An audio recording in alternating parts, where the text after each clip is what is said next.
Welcome to Vantage Points. I'm Hisham al-Maligi. The murder of George Floyd erupted the country and the world in a series of protests and clashes with the police in anger of what has become a series of killings of unarmed Black African American uh, in the United States.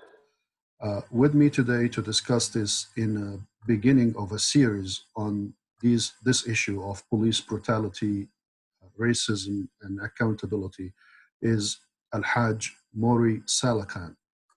He joins us from Washington, D.C., where he is based. He is a well-known national Muslim leader and activist, and he is the director of the Afia Foundation. Al-Hajj Mauri Saalakhan, thank you very much for coming on the show. Welcome, and please say more about yourself. Alhamdulillah. Assalamu alaikum wa rahmatullahi wa barakatuh. My brother, and to the audience, as my brother Hisham just pointed out, I am a human rights advocate based in the Washington, D.C. area, the nation's capital. And we've been engaged in this work for about 3 decades. Police accountability, the need for police reform has been one of the issues that we have been very concerned about for many years. Many of the cases and issues that I've been involved in have revolved around. And another area of our concern has been political imprisonment. And one would be surprised at how many of these political imprisonment cases, both past and present, around police misconduct, either on the local level, the state level, or the federal level, or on the international level with, U.S. Military conducting themselves like international police. We would be surprised. So what we're seeing now in terms of this massive uprising in the United States and abroad, around U.S. policing and concerns about police misconduct in the land of liberty and justice for all, is one that is a well-founded with me for many years. Excellent. Thank you very much. So let's get into the topic at hand. I want to discuss with you, of course, the history, your own experience, if you will, and then solutions that you see fit for this time that we can apply to help resolve these issues. I'll give it to you. Take your time, and we'll discuss as we go. Well, first thing is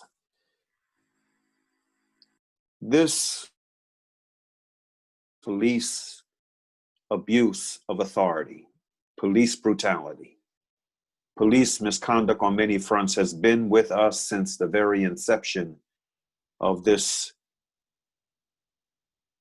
called America. It's been with us from the very beginning. And for my tribe, for African Americans, this is something that has been a yoke around since the inception of this country, and our being brought here in a very different way than other immigrants, quote unquote, to America. We were a people, were a people that were kidnapped and enslaved, brought here in the holds of ships. And the evolution of police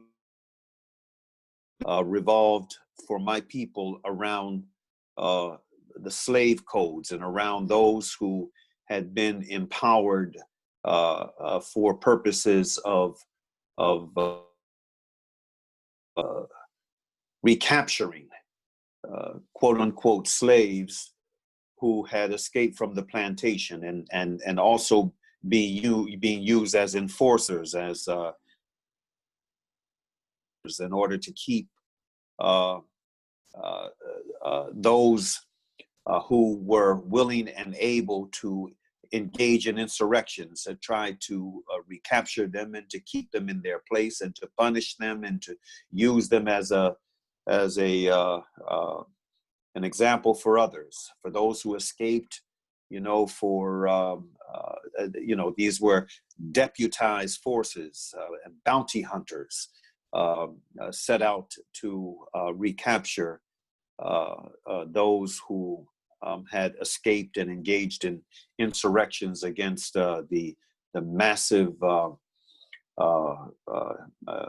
system of enslavement and injustice that had engulfed my people. So this is something that has been with us from the very beginning of this nation's infancy, all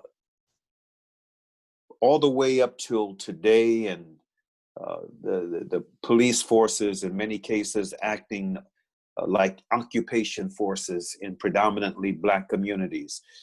During the riots of the 60s, the rebellions. I mean, in our parts of our community, they're referred to as rebellions that took place in the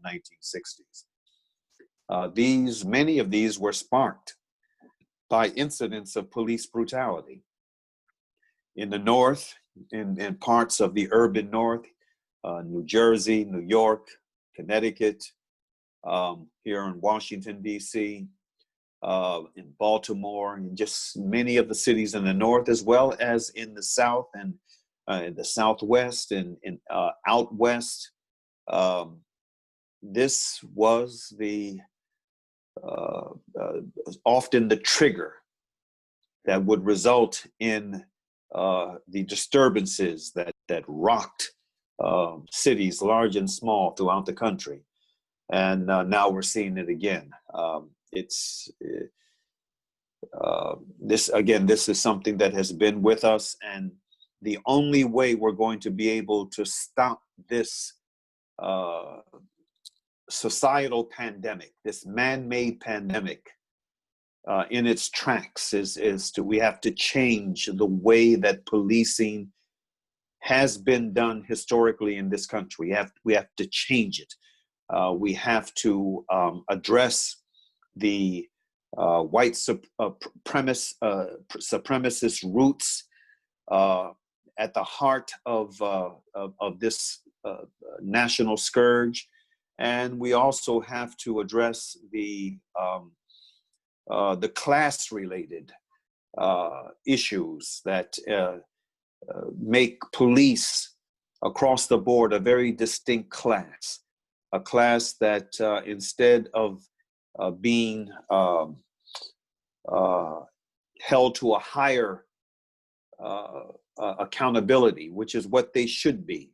They're supposed to be the law enforcement enforcers with an obligation to protect and serve. They should be held to a higher level of accountability. Instead, the level of accountability for police is far, far lower than the accountability for you and I. And until that changes, until the culture of police accountability changes, we're going to continue to have what we've had in this country from its very inception, and that is police-related disturbance after disturbance after disturbance. It's not going to go away. So, Mauri, I heard or read that the concept and the way that the police operate now was originally built from those who were assigned to capture escaped slaves. Do you know about this, and can you add a little more about it? Yes, and that is, back in early America, they had what was called a slave code. They had slave codes, and those slave codes governed the day-to-day life and you can't call it living, the existence of those who were human bondage to other endowed, financially well-endowed people. Poor whites were used often as overseers, and they were used as indentured servants on these plantations and in these various businesses. But those who had the dark the darker hues, those who had been kidnapped from their motherland in Africa, primarily from the West Coast, and again brought here in the holds of ships to work the plantations, the cotton plantations and the various other plantations. And these were the folk that were in abject human bondage, and there were codes that were used to keep them in line and to keep them on the plantation, to keep them in a system of enslavement. So basically, There were individuals. There were individuals, primarily Caucasian men from the lesser classes, and on some occasions there were actually some black men who were deputized, given the authority and the enticement through bounties to wear a badge and to have enforcement powers, both to keep slaves in line on the plantations, but also to have the responsibility to go out and to recapture any quote unquote slaves that had escaped from the plantation and served as a threat to the plantation as it was, because oftentimes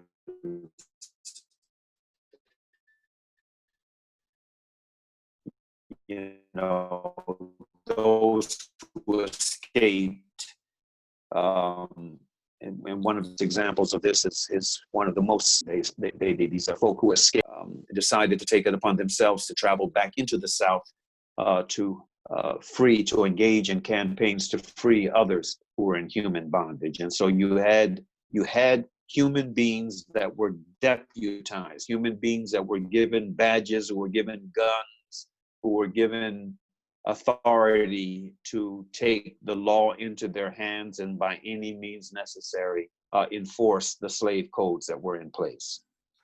so if I may, I take two things from this. One is that there was somewhat of a class system within slavery itself, and there also the police model about, which is currently we see in front of our eyes on TVs and on the internet, that the concept or the operation system or style is subdue and control.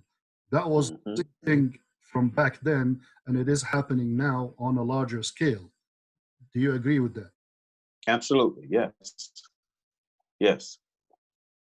Excellent. So I want to hear from you if you have encountered yourself or somebody that you know personally examples of police brutality or racism from police. So just if you will, if you want to share a story or more. Oh, brother, there's so many stories. I first became involved in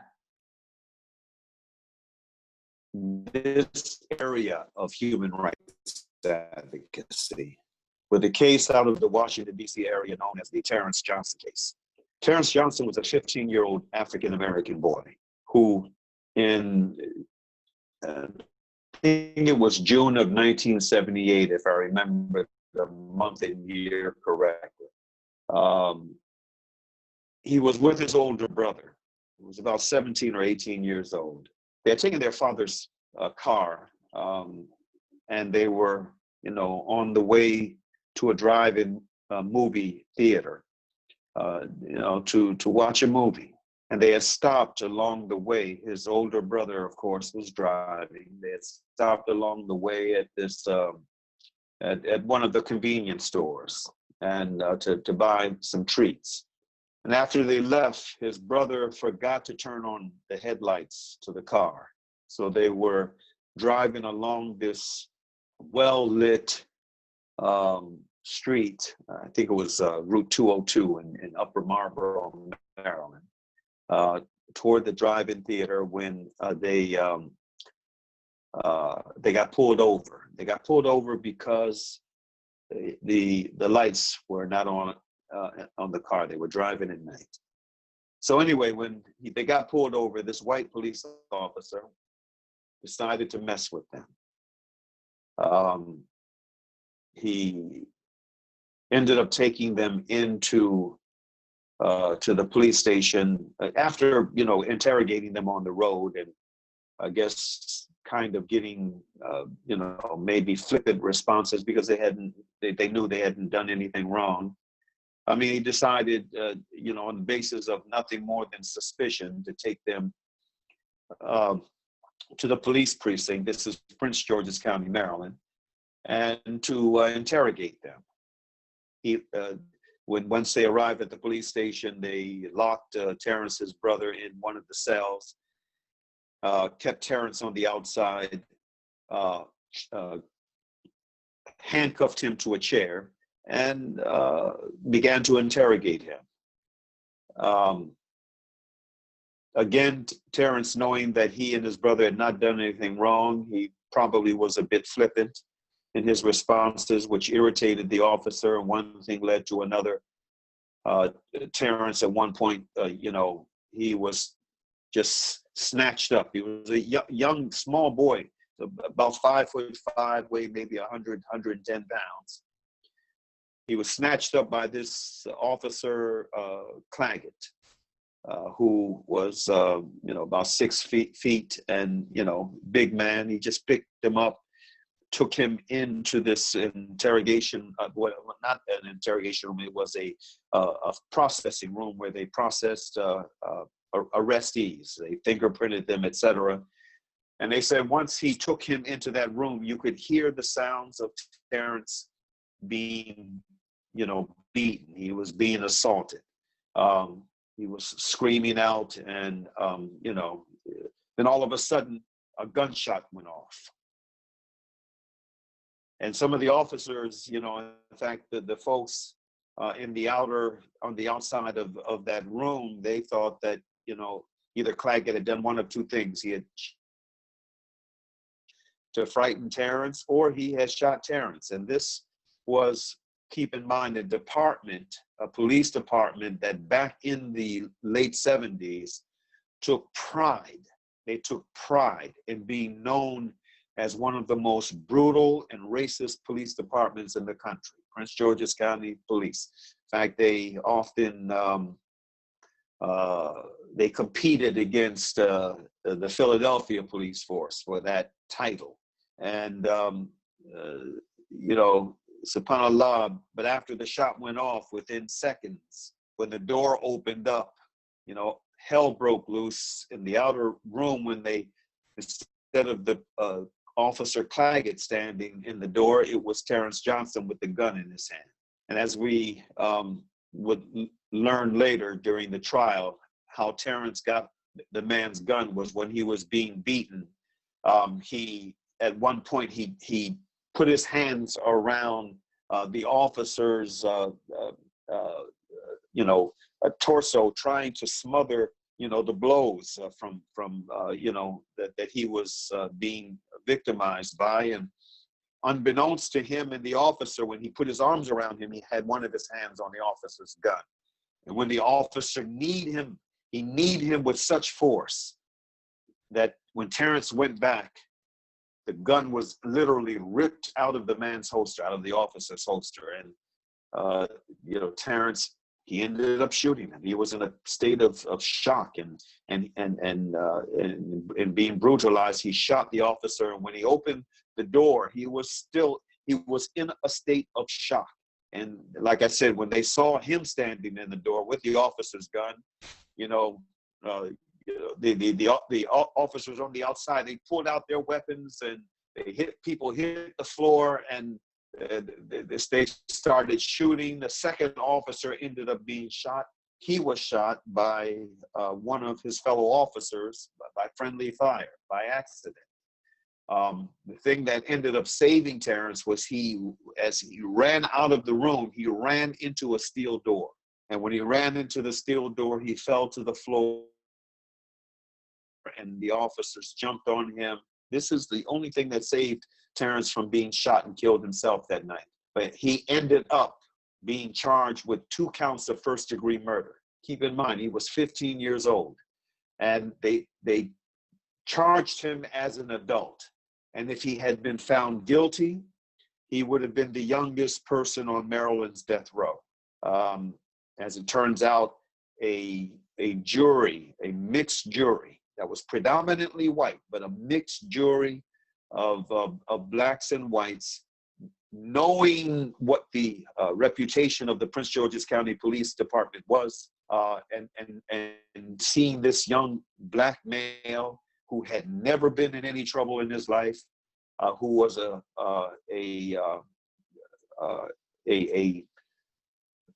honor roll student in his school. I mean, he was just, you know,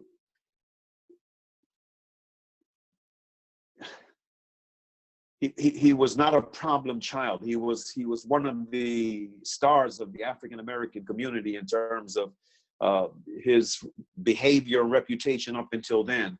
I mean, they knew, the jury, that something was wrong about the case, that something happened, and they, instead of finding him guilty of first-degree murder of 2 police officers, 1 killed by friendly fire, they found him instead guilty of voluntary, it was either voluntary or involuntary manslaughter and illegal use of a handgun. The judge in that case, who presided over the case, when he sentenced Terrence, I'll never forget the words that I read. I mean, this was a case that came to my attention years later. I had just moved to the Washington area in 1975. I didn't know about, I may have heard about the case in '78 because it really resonated throughout the Washington, D.C. area. But it just wasn't in my consciousness until, you know, many years later, when through a petition drive back in the late 80s, early 90s, I think it was 1990 or 91, there was a petition drive after he had been denied parole for the 4th time, despite being an honor roll student. I mean, despite being a prisoner with a spotless record, someone who, during all those years of imprisonment, he had acquired not only his GED, but he had acquired a bachelor's degree through the Pell program that was in the prison. He was just an outstanding prisoner for all those years. And there were people on the outside that were campaigning for his release. After the 4th time he was denied parole, a couple of the newspapers, the African-American weeklies, they ran a petition drive on his behalf. That was when his case came to my attention. We had been doing some Dawa-related activism on Howard University's campus. We were known for the activism that we were doing. This was a time when Islam and Muslims were beginning to come under scrutiny for being alleged terrorists, and what have you. And so we were doing a lot of programming on Howard's campus. And through the petition drive, we were approached with the idea of forming a coalition to work for the release of Terrence Johnson. That's what we ended up doing. We formed a coalition, an ad hoc coalition. I was asked to be the chair of that coalition, and we began to work for this young man's release. And over the course of about good 2 years of in the trenches struggle throughout the Washington area, we ended up through demonstrations, through interviews on radio and television, more demonstrations, forums in different places. We ended up the attention coming to a judge, the attention of a judge who was on the verge of retiring. It was a white judge, a Caucasian judge, who decided that he would accept the case of Terrence Johnson to hear it under a writ of habeas corpus petition. And the rest, as they say, is history. His case was brought back into court.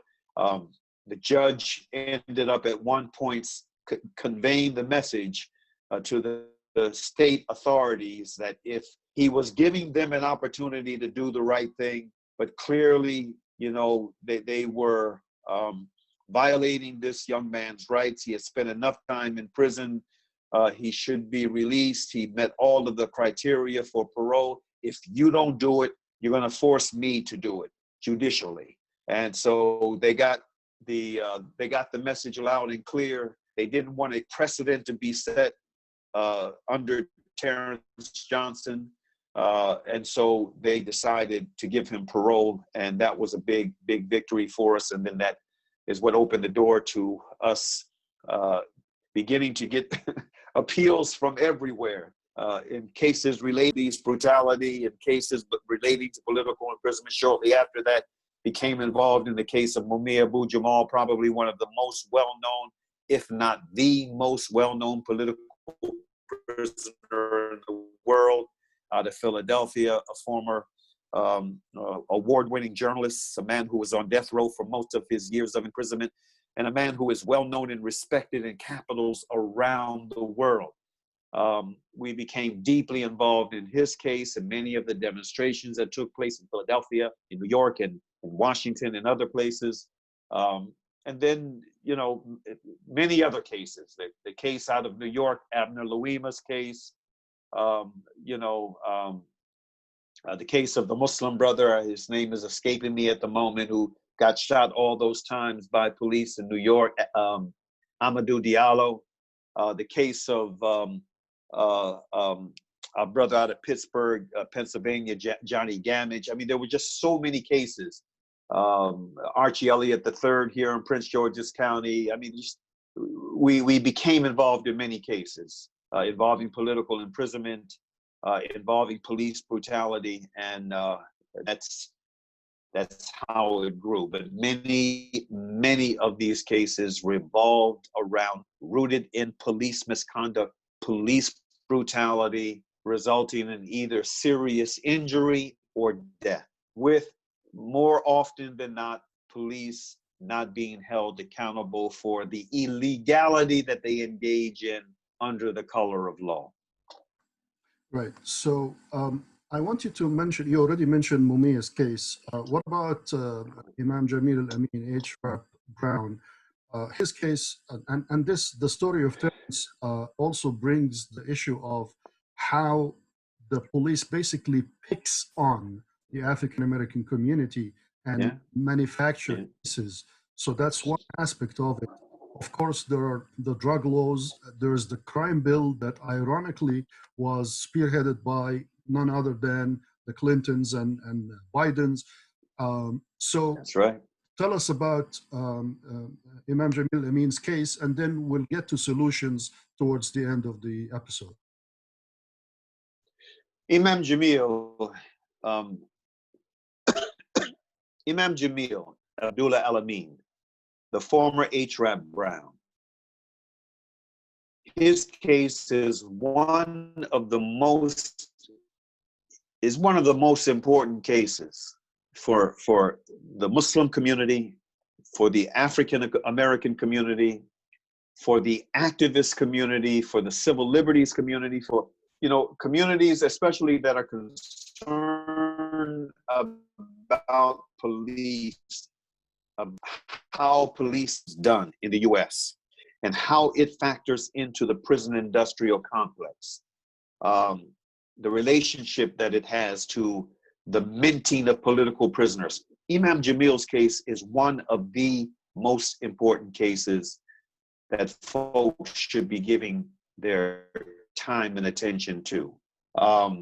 Because Imam Jamil is someone who, through his individuality, through his career as an activist and then as a leader, you can track how police at different levels of American society have operated, from the local police to the state police to the national police, the FBI and the various other agencies, how they operate, and how when they fix themselves upon an individual, how they can follow that individual relentlessly until they get that person where they want him.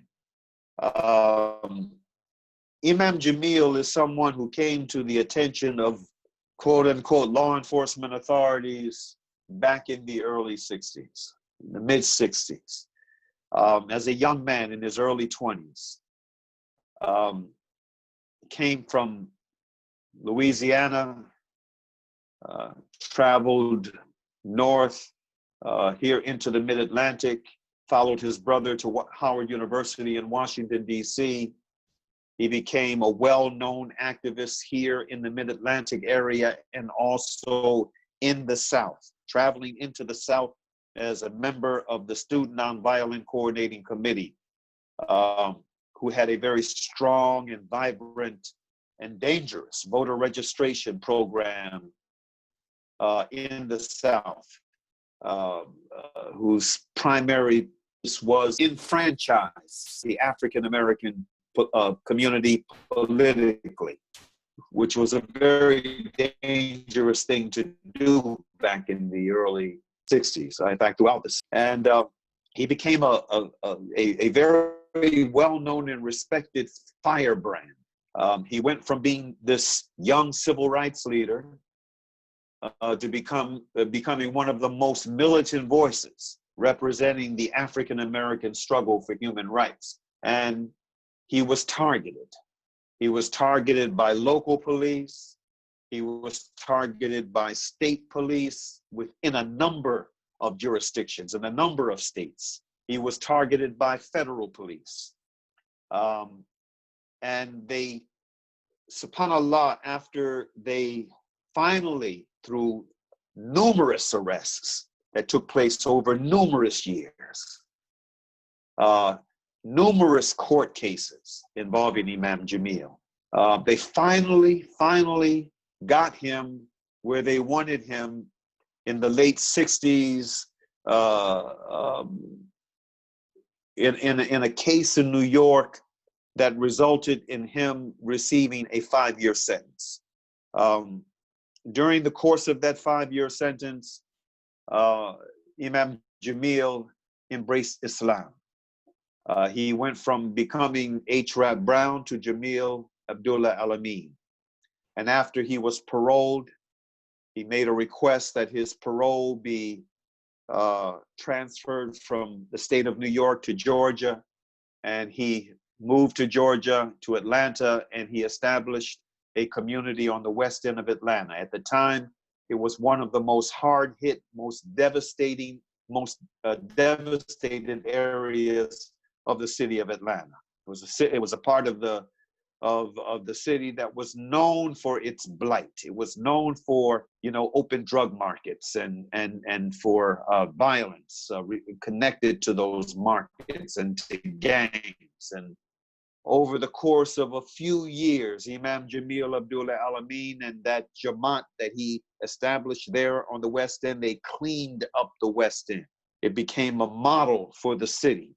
And eventually, Alhamdulillah, he established a Jamaat that was national in scope. In fact, there were some members of his Jamaat outside of the United States that had bay'ah to him. And because of that growth in continued influence that he had, he continued to be a target, of the U.S. government and its police agencies. And they finally ended up successfully targeting Imam Jamil on the eve of Eid-al-Adha in the year 2000, March of 2000, when 2 sheriff's deputies came to the West End to serve a warrant based upon a bogus premise, a warrant that never should have been issued.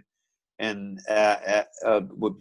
before everything ended, there was a gunfight on the West End, just steps away from the community mosque, and led by Imam Jamil. One of the sheriff's deputies ended up being seriously injured, the other one killed, and Imam Jamil was accused of being the perpetrator of that crime, and sought. What is interesting and telling about that case is that immediately the federal government was brought into the mix. The FBI joined with state and local Georgia task forces to engage in one of their hunts, a hunt that harkens back to the slave days, and they finally brought Imam Jamil. They brought him into custody in the state of Alabama, in a small town that he had ties within. He had a close relationship with the mayor of the town and with many of the people of the town. As a result of years and years of very positive connections, that's where they ended up bringing him into custody. And the rest, as they say, is very sordid history. Imam Jamil was put on what masqueraded as a trial. It was not a fair proceeding at all. All of the evidence pointed to Imam Jamil's innocence. Some of the most important evidence was kept out of the trial proceeding. Imam Jamil was found guilty, and at the end of the day, the establishment celebrated. They got their man finally, and Imam Jamil has since been under a life sentence for most of those years in America's Supermax prison in Colorado. He is now out of the Supermax in a prison in Tucson, Arizona, but his health is of grave concern to many of us, and the campaign continues to try to get him a new trial, and with all of the evidence allowed to come in, and we believe that if that happens, he will be back with his family and community where he belongs. But the last thing I'll say, Brother Hisham, is that for me, Imam Jamil Abdullah Al-Amin, the former H-Rap Brown, he represents a critical bridge between political prisoners of a past generation, the 60s, one of the most turbulent decades in American history, and this and most of those prisoners African American, and this latest generation of American political prisoners who are disproportionately Muslim. Imam Jamil is the bridge between the two, and that's why on so many levels his case, he as an individual, is so very important.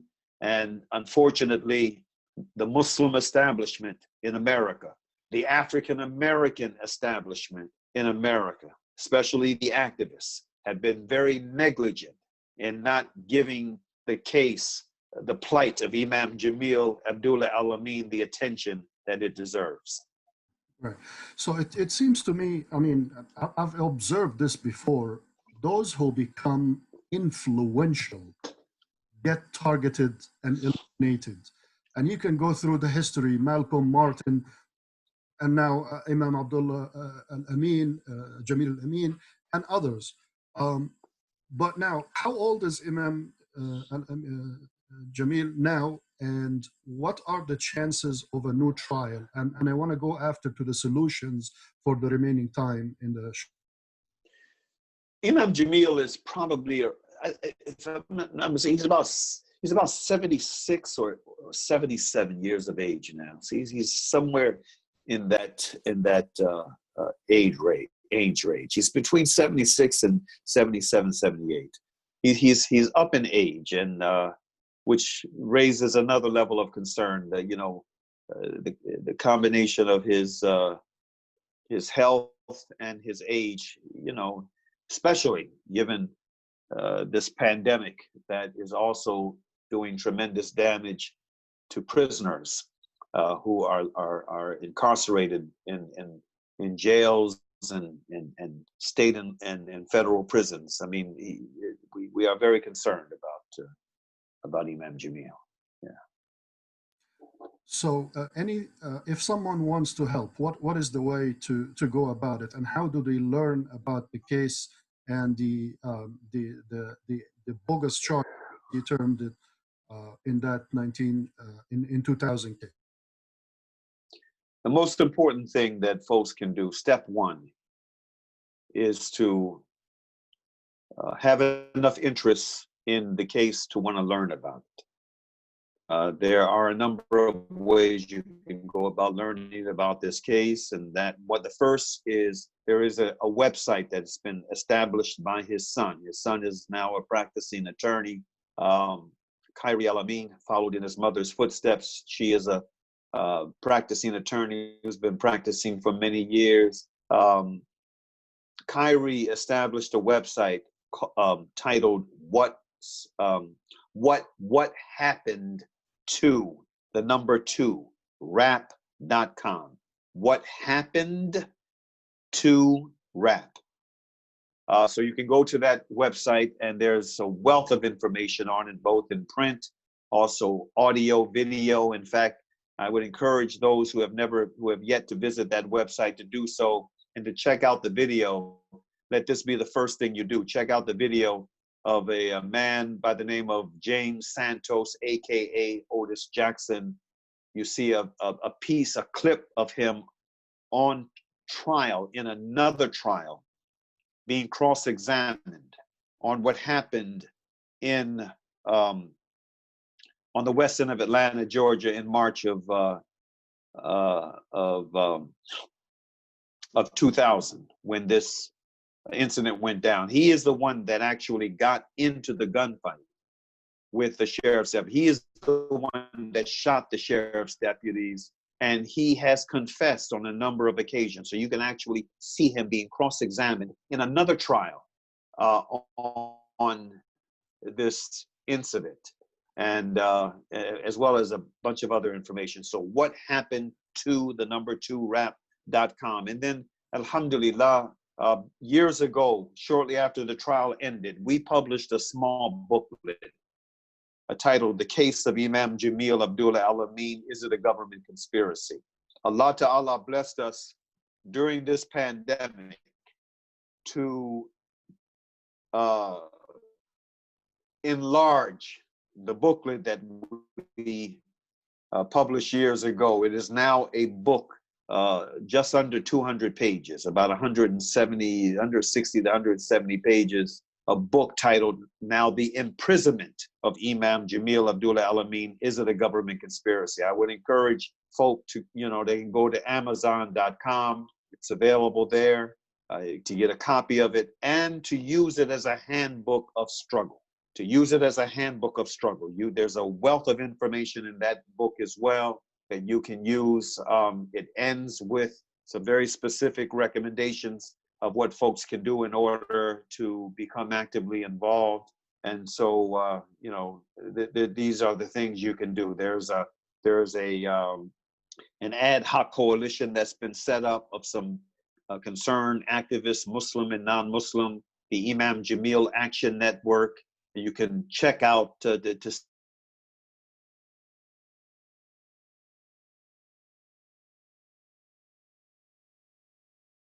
join that network, and these are ways that you can become involved, inshallah. We had a little bit of internet problem, but I think we got the most of it. Just adjust your camera because you're sideways now, if you can. And then we'll get into the there solutions. We go. Okay, alhamdulillah. Right. Yes. So now I want to the solutions that you see from your experience and the history that you told us about, and there's much more, of course, that we can come to in the future. But what solutions do you see to the police brutality or the modus operandi of the police? Should we, for example, start over, as we heard that Minnesota now is doing? What do you see? And And let's talk about it. Well, the first thing that needs to be done is, we need to come to an understanding, a realization, and be very clear on this, that policing needs to be dramatically reformed at every level in America. There can't be a cosmetic transformation. There has to be a deep seated reform to take place. One of the things that could go a long way in changing or ushering in the kind of reform that's needed is for the public to put pressure on their legislators. And this begins on the local and state level. It begins with our city council and our state representatives in the House of Delegates, the state senators and in the state Senate. This is where it begins, passing laws that hold police to a higher level of accountability than what they have been held to up until now. There is something called, in every part of the country, in every state in this union, a police officer's Bill of Rights. That's the place where folks who are concerned need to begin. The Bill of Rights for police officers, they vary from one state to another, but there's a common thread. There is one major common thread that binds them all together. If you like, I can kind of walk you through what that common thread looks like, inshallah ta'ala. You want me to walk you through it? Sure, we'll do that. But I first want to mention that Congressman Justin Amash, who left the Republican Party and became a Libertarian Party member now, so he's the first Libertarian Party congressman. He introduced a bill that is now co-sponsored by Ilhan Omar and Ayanna Pressley and others to end the concept of qualified immunity for police officers or law enforcement. If you can also add this to the mix that you're going to mention to us now. Thank you. Oh yes, that is a very good first step, but it's just the first step. Again, the rights created by these bills, they differ from state to state, but here's how a typical police misconduct investigation works in states that have a law enforcement Bill of Rights in place. Listen good, brothers and sisters. A complaint is filed against an officer by a member of the public or, on rare occasions, by a fellow officer. The complaint is then reviewed, and a decision is made on whether or not to investigate. If the department decides to pursue the complaint, it must first inform the officer and his union. This is where the special treatment begins. Unlike a member of the public, the accused officer gets a cooling off period before he has to respond to any questions. Unlike a member of the public, the officer under investigation is privy to the names of those who brought complaints against him and the testimony against him before he is ever interrogated. Again, unlike a member of the public, the officer under investigation must be interrogated at a reasonable hour with a union member present. The officer can only be questioned by one person during his interrogation. Again, unlike a member of the public, unlike you and I, the officer can be interrogated only for reasonable periods of time. Can't be interrogated for hours by a phalanx of officers, changing up every 2 or 3 hours all through the night. Like, for example, the young boys that were accused in the Central Park 5 case. And this is typical for those who are marginalized, especially for African Americans. So again, interrogated for a reasonable period of time, which shall be timed to allow for such personal necessities as restroom breaks, etc. Unlike a member of the public, the officer under investigation cannot be threatened with disciplinary action at any point during his interrogation. If he is threatened with punishment, whatever he says following the threat cannot be used against him. What happens after the interrogation, again, varies from state to state, but under nearly every law enforcement bill of rights, the following additional privileges are granted to the officers. Their departments cannot publicly acknowledge that the officer is under investigation. Usually, where we're seeing something a little different now because of the pressure that police departments are under, but generally, they can't announce. If the officer is cleared of a wrongdoing or the charges are dropped, the department may not publicly acknowledge that the investigation ever took place or reveal the nature of the complaint. The officer cannot be questioned or investigated by non-governmental agents, which means no civilian review boards. If the officer is suspended as a result of the investigation, he must continue to receive full pay and benefits until his case is resolved. In fact, he ends up getting a paid vacation. In most states, the charging department must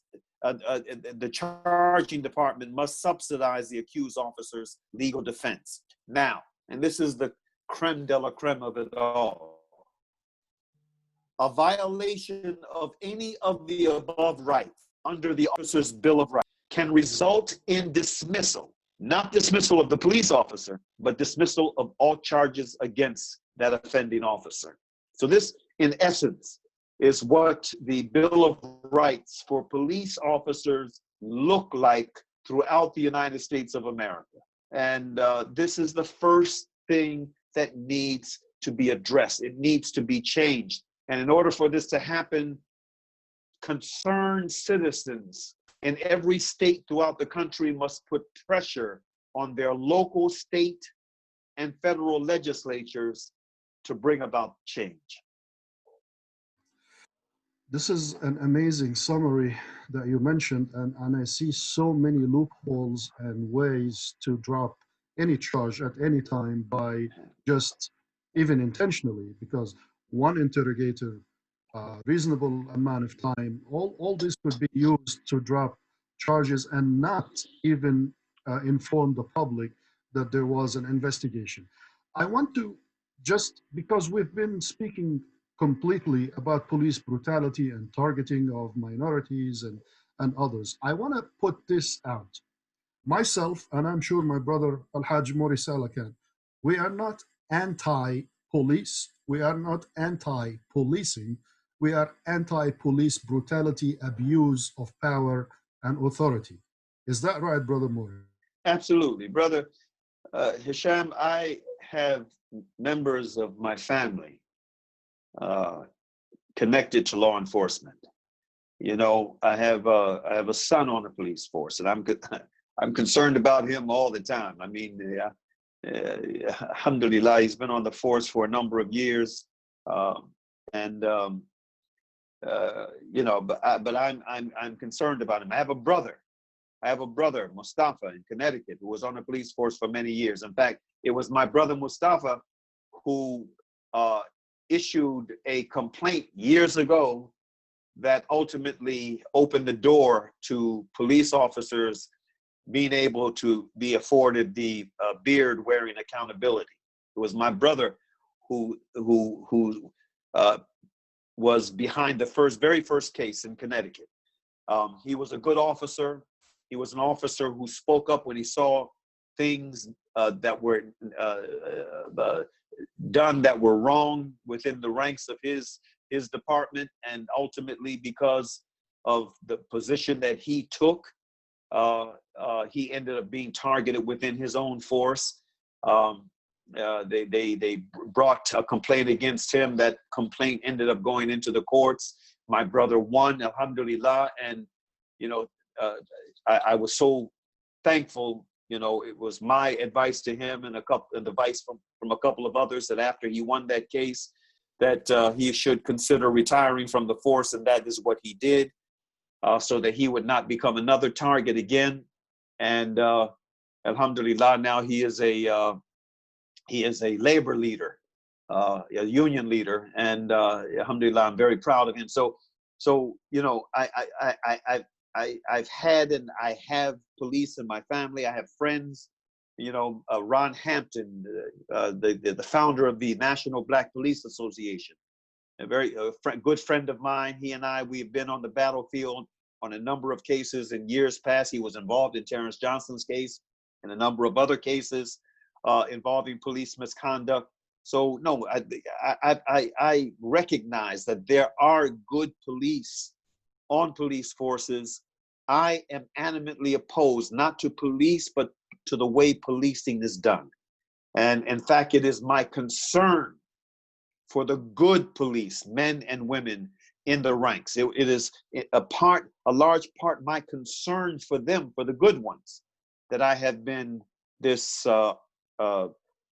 passionate advocate for police reform all of these years.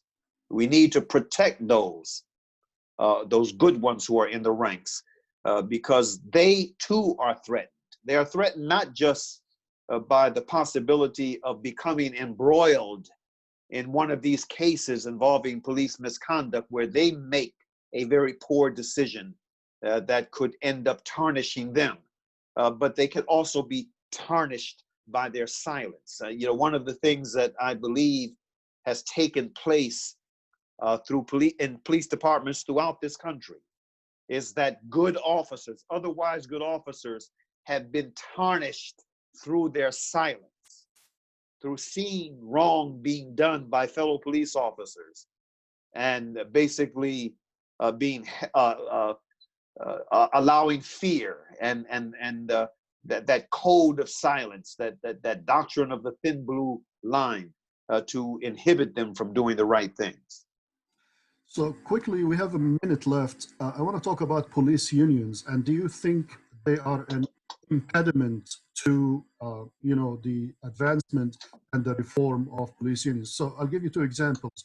The SBA, which is one of the many few police unions for the NYPD, Sergeants Benevolent Association, they have been basically supportive of many of the abuses, like it seems to be so. And the latest example is the Buffalo, New York police union, when officers pushed down a 75-year-old man to the ground. He fell, whatever it is, but they pushed him to begin with, and he was bleeding to his head. Long story short, the two officers were suspended. They were not fired. Nothing yet happened. So 57 other members of the right team resigned from the right team. They're still officers, they're still working, but they're not doing the right thing. So what do you see about police unions in the reform in 1 minute or less, please? And the short is that police unions are a large part of the problem. They're at the heart of the problem when it comes to police reform. Yes, they are a problem. They should not have the kind of, police lobbies, unions. They are one of the strongest political lobbies in the United States. That needs to end. That's one of the areas of pressure that needs to be brought to bear. It needs to end. And yes, in that case in New York, Buffalo, New York, I am well aware of it. And in my humble opinion, every one of those 57 officers that resigned in protest, all of them need to be investigated. Because if that man was pushed down, he didn't just fall, he was pushed down and then left on the ground bleeding. And this was an assault. Those two police officers responsible for that should be held criminally liable for the assault. And again, every one of those officers who resigned in protest should be investigated, in my humble opinion. El-Hajj Mauri Saalakhan, thank you very much for coming on the show. There are much more that we can discuss, hopefully in the near future, and hopefully we'll see you again soon in the New York area. Ladies and gentlemen, this concludes today's episode. There are hashtags and there is a hashtag. This is the hashtag. Take care, America. Alhamdulillah. Thank you, brother. Assalamu alaikum wa rahmatullah.